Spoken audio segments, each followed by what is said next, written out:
So, hello and welcome. My name's Steve Nobel, and today I'm speaking with John Matthews and Cilla Conway on the Byzantine Tarot, Wisdom from an Ancient Empire. Now, John has been a full-time writer since 1980, has produced over 100 books on myth, fairy, Arthurian legends and Grail studies, as well as books of short stories, poetry and books for children. He lives in Oxford, England with his wife Caitlin, who's also a writer, and a white cat named Willow, and his website is helloquest.org.uk. There will be a link going out with this podcast. And Cilla Conway is an intuitive artist who works primarily with the concepts of archetypal energies, alchemy and metamorphosis. She's the co-author of the Byzantine Tarot, published in June 2015 in collaboration with John Matthews, and her website is cillaconway.com. So, hi John. Hello, Steve. So, John, how did this all come about? Well, it was interesting because actually it was because we were doing, I was doing a launch party for an earlier book at Watkins bookstore in London, and Cilla was there, and we got chatting. We'd run into each other a couple of times before, but we didn't really know each other well, and we just got talking, and I happened to say, one thing I've really always wanted to do was the Byzantine Tarot. And she looked at me and she said, but that's something I've always wanted to do. So after a few moments awkward silence, we just kind of went, well, why don't we just do it together? And it worked very well because Cilla is a fantastic artist and has a really deep understanding of the style of the period and the place. And I have quite a good knowledge of the history of Byzantine. So, we put it together and hey presto. Well, I did actually read about the Byzantine history several months ago. Amazing empire, wasn't it? The power of Rome combined with the opulence and splendour of the Orient. Now, can you just say something about why is the Byzantine world so important? Well, it's a kind of matrix point, really. As you said, it has elements of the Roman world, it has elements of the Oriental world, and particularly of the belief systems of both places. Because, of course, by this time, the Roman Empire is nominally Christian, and so you have a very strong Christian focus in the great cathedrals like Hagia Sophia and so forth, and it brings those two streams together in a very powerful way.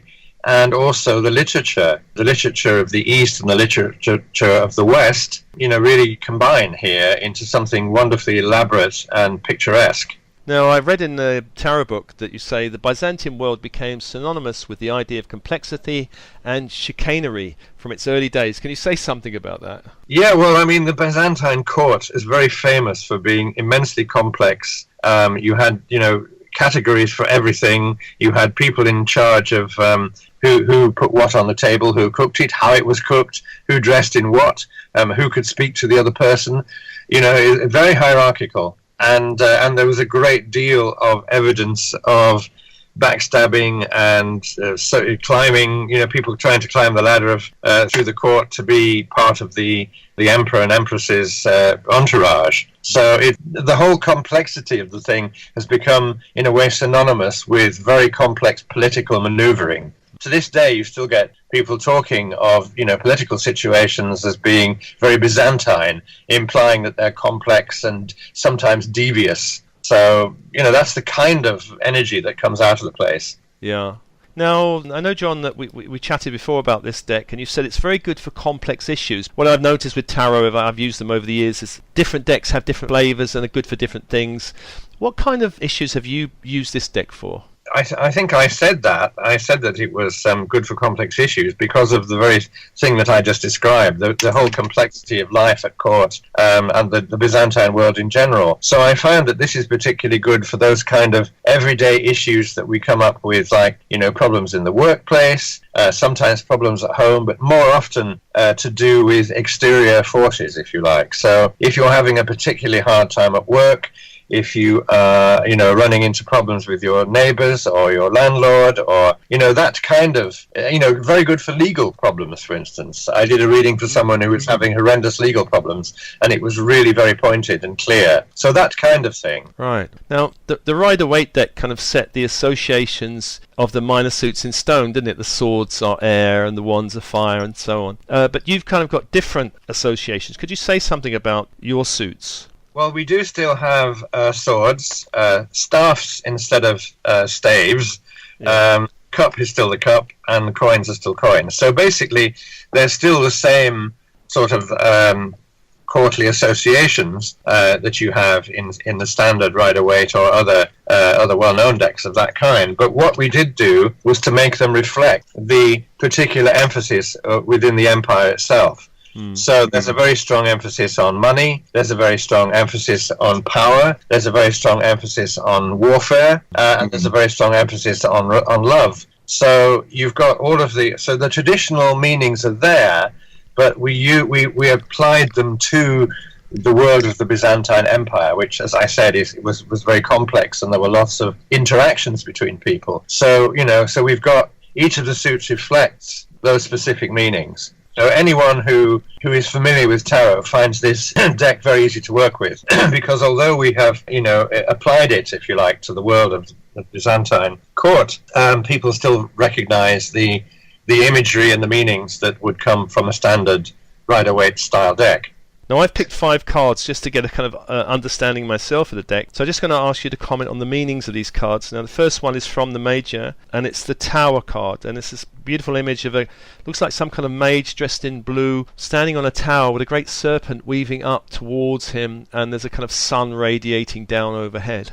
Yes, anyone who's familiar with the standard meanings of tarot will know that it's usually the lightning-struck tower, or sometimes the falling tower. It always represents a break in life, a change, sudden and unexpected, and sometimes shocking. We wanted to find something different because there wasn't an exact parallel anywhere that we could find in Byzantine iconography. So Cilla came up with this one. The character standing on the top of the pillar is an old saint called Simon Stylites, and he spent the last 40 years of his life sitting on top of a pillar, and people would send food up to him, and everything else would be sent up or taken down. And so we like this idea of the solitary figure who is sort of holding out against the world on top of this pillar, and then the serpent represents the sudden and unexpected break, the change, the threat, if you like, of an unexpected turn of events. Powerful card, yeah. It's a very powerful card, isn't it? Yeah, I love it. So the next card, John, is the Six of Swords, and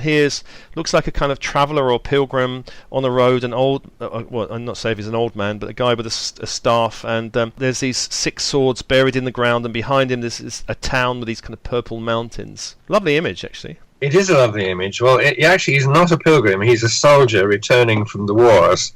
All of the swords feature people who are involved in the army in some way or other, in being soldiers. So here he's coming home, presumably after long years of service or after an intense battle, and he's heading for home, and somewhere in the distance there in the little village or town is someone waving to him, waiting to welcome him home, presumably his wife. But the swords are there because whatever he does, he can't quite forget the fact that he was once a soldier, or still is a soldier, and that reminds him of the world that he comes from. Yeah. Oh, I can just now see a little figure kind of waving. There's a woman waving from the walls, I think. Yes. So soldier coming home from war, you could say, if you wanted a short version. So the next one I have is the Knight of Staffs, and here's a man sitting on what looks like a rock playing a kind of flute, and beside him is another music kind of mini harp type of thing. Yes, it's a lyre. Yes, again, well, in this case, the staffs, as I said, has to do mostly with the courtiers who, attended upon the emperor and empress in the court. And we do know that there were a number of wandering musicians who would go from place to place, rather in the same way that the bards did in the Celtic world. And they were musicians. They could tell stories. They would write and read poems, sing songs, and they were entertainers, in fact. So this one, the Knight of Staffs, is a performer, an entertainer, someone with the subtle qualities that such people have. Next card is the Ace of Cups. Now this looks a really beautiful Byzantine chalice. Is this an image from a real chalice? Yes, it is. It's one of my own favourites, actually, and it's one of the number of such objects, cups, vessels, cauldrons, and so on around the world that have been at one time or another associated with the Holy Grail. So I thought it was rather important because there is a strong association of Grail mythology with Byzantine. There's even a story that the Grail was taken there at one point and kept within the city, but it vanished after the city was sacked by the Turks in the 6th century. So, we wanted something that would suggest that grail imagery, the sense of the peace. There's a dove of peace flying down into it, you'll see, and there are fish underneath it. It's kind of floating over the water, and we've got the fish of peace, perhaps the Christian fish, and the dove of peace descending into the cup. So yeah, it is a very powerful image. And the final card is the Countess of Coins. Beautiful woman sitting in what looks like some kind of courtyard, dressed in kind of gold and peach coloured clothing, and holding a large coin in her left hand. Absolutely, yes. I mean, this is another. I mean, you'll notice that as you go through it, that there are so many rather wonderful characters here that were mostly taken from from actual Byzantine iconography. Cilla will talk about this, I know. She really represents I would say, the ladies of the court, if you like. Even although in the Byzantine Empire, as in the rest of the ancient world, women were not equal to men, they did have a very powerful role. And married women controlled their own diaries, and often came with their own households. So they were in positions of quite considerable power. And the Countess of Coins is really, she guards the power and the bounty within the guilds who operated within the court. So she's a very powerful courtly figure.